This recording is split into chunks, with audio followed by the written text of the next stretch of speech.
Here, Gallup Daily, Obama job approval. Plunging. But you don't understand something. He don't care about his ratings. That's why the left wing is pushing their agenda so fast. They don't care what you think. They don't care. They know his ratings are going to fall. The longer you get to know the man, the more you see of him, the less you like him. The more you see what he's doing to your country, the less you like him. The more you see how he's selling us out to the world powers, the less you like him. So therefore, the radical left in America is forcing as many different treaties, as many different programs down as fast as they can. Before you catch on, it'll be too late. Savage. The Savage Nation. He's got a lot of passion. He's funny. Really right on top of things. Talk 910 KNEW. Anyone knows what Wednesday's going to bring, let me know about it. Send me a telegram. You don't know what tomorrow's going to bring, let alone Wednesday. You don't know what tonight's going to bring, let alone tomorrow. I mean, we make plans. Sure, we plan. Everyone thinks they're going to live a ripe old age. They're going to be surrounded. They're going to get a little ill, not totally ill, not very badly ill, not never cancer, no heart attack, nothing like that. That happens to other people. They're just going to slowly slow down, and they're going to wind up sitting quietly in a resort somewhere, a resort-like retirement community. They'll be able to take care of themselves right to the end, and they'll be surrounded by loving friends and family, and they will die in their sleep at approximately 99 years of age. It happens, perhaps 1 out of a billion. I don't know what the number is now. Maybe 1 out of 500 million might go that way, or 1 out of 300 million. I don't really have the numbers, but it's not happening to you, Johnson. More likely, it will be a horrendous slow death, either from cancer or some other debilitating disease, or even worse yet, Alzheimer's disease, where you're left for hours at a time in a nursing home in a corner, staring at a curtain, unable to move and not knowing who you are, where an orderly will beat you about the head and neck slowly with something that hides the blunt trauma and steals the small change that your adult son or daughter brings you. So, given that that's the fact of reality here, and I'm in a long day's journey into night mood, which I've been in since I'm about 16 years old, but particularly now, I'm not sad, I'm not agitated, I'm just affected by this. Because, look, the Grim Reaper comes around and he gets closer and closer, and you see him circling, and you start saying, there we go again, And so what is it that you want to do with the rest of your life? You have to ask, if you're a driven man as I am, and I've been driven all my life, let me tell you right now, this is nothing new to me. I've been driven from very early on to do things in my life. And I'm no saint. Don't confuse me with trying to tell you I'm such a saint. I'm not Al Gore. Okay, I'm none of those people. I'm just like you.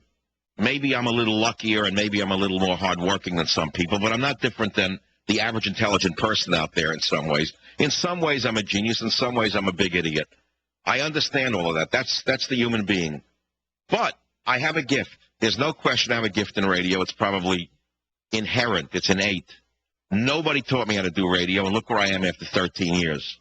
I'm in the winner's circle, just where I knew I would be. Now, I could spend the next number of years just trying to get to the number one slot. I could do that if I wanted, and I could probably win. But I don't have such a desire. It doesn't mean anything to me. It has no meaning to me, none whatsoever. I've always seen the big picture. I've always seen the longer picture. There's very little that I want for materially. I only want my health and the health of my children, to be honest with you. But then I say, well, what about my poor country? What good is all of this health? What good is a reasonable success if the have-nots are being brought in by the tens of millions, and if the have-nots are being told that they can take from those who have created it by these evildoers in the Democrat Party? There's nothing to work for. They'll take it all away from your inheritors. They will not inherit Jack Johnson. They'll give it away to the bums who didn't work for it. And that motivates millions of people like me. Let me tell you right now, illegitimate non carborundum. We don't want the illegitimate taking away our livelihood, and we don't want the illegitimate stealing from us any more of our damn tax money. Here in the state of California, we pay not only federal tax, we pay 10% of our income as state income tax. 10% right off the top. But wait, there's a bigger insult. They added another tax for people in a slightly higher bracket in the state of California of an additional 1% called a mental health tax. So that's 11%. And where will it end? Nobody knows where it'll end. So these are the things that are agitating me. So let me pull back. So in my neighborhood, I had seen a 57 Eldorado for a while in a garage. I know you're saying, how the heck did he jump to there? Well, watch where I'm going. You'll see I'll come back to where I started from. And I had seen, so I inquired from a neighbor's neighbor, is it for sale, blah, blah, blah. So I went and looked at it. It's a 57 Eldorado, totally restored frame-up, really nice car. I have a 65 Caddy convertible. I have a weakness for 60s and 50s cars that are perfect. I don't really have the place to put it, but I looked at it, we talked. And this gentleman's from Sweden, very nice man. And before long, we started talking about the Muslim attempt to take over Sweden. I said, how did you Vikings let this happen to you? He said, we were too tolerant. He said, they came in asking for asylum, and we woke up, we can't even go into some cities. And he said, don't even get my mother started. My mother is vehement on this issue, that if we don't crack down on them and deport these imams, we're going to lose Sweden. And on and on and on. And I said, well, look at the illegal aliens in America. Tens of millions of you understand what's at stake. You don't want the illegal aliens to be granted amnesty. You know what that'll do to this country.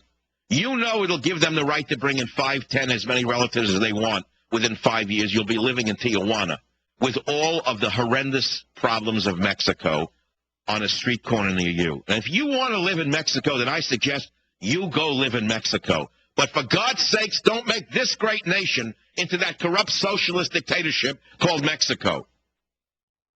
And so having churned all of this over the weekend, I woke up at 3:30 in the morning. I couldn't sleep because of the mortality thing and the this and the that. And I started to add it up, and I said to myself, I'm leveling with you like I'm talking with you in a bar. And this is one of the things I can do very well. And you listen because it's like a guy talking to you from the heart and from real. So I know you're listening, those of you who want to listen. And those who don't, well, I can't help you. If you want to hear a regular, this is the Savage Nation. It is 4:17 p.m., and we'll be talking. I'm not going to do that. There are other people who do that very well. This is much different. It's conversational, and it's based upon the reality of the man doing the show. So you'll go along with me. I need a break coming up, but let me start with this. I said, did you add up the decades of your life? Now look at where you were from like age 11 to 21. Look at the change in your life in those 10 years. I said 11 to 21 was one of the most dramatic. You can't even do that lump. That's too big. Because at that age, 11 to 15 is already a change in your life unlike perhaps any you're ever going to experience again, except perhaps from middle age to old age. So let me back up.